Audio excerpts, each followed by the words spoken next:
Okay, okay. என்ன அப்படி சொல்றீங்க? கும்பகோணம் சுத்தாத ஏரியா இல்ல. அப்படியா? Super, super, super. மிக்க மகிழ்ச்சி, மிக்க மகிழ்ச்சி.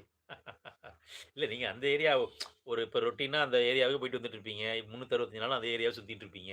இந்த பக்கம்லாம் வந்திருக்கீங்களான்னு தெரிஞ்சுக்கலான்னு கேட்டேன். Okay, okay, okay. Super, super, super.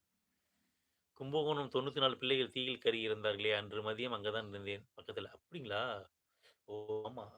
அது 2004 கரெக்ட்டா 2004ல நடந்துச்சு. ஆமா 2004ல நடந்துச்சு. மறக்க முடியாத சம்பவம்ப்பா அது. விஜய் பால் வண்டி கிளீனர். அப்பயா அந்த டைம்ல நீங்க கிளீனரா இருந்தீங்களோ? ஓ! விஜய் பால்லாம் இங்க அந்த அளவுக்கு போகுது. ஓரளவுக்கு போகுது. பெரும்பாலும் ஆரோக்கியா, தமிழ் பால், ஆவின் பால் நல்லா போகுது. Okay, okay, okay. இப்ப நீங்க டிரைவர் ஆயிட்டீங்க. ப்ரமோஷன் கிடைச்சிருச்சு. மறக்க முடியாத தருணம் என்று எனக்கு இன்று வரை உண்மதான், உண்மதான்.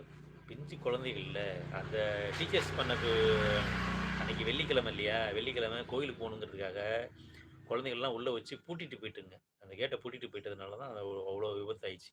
யாராலயும் போய் காப்பாத்துறது கூட முடியலைல்ல. அதுதான் அந்த அந்த சிக்கல்.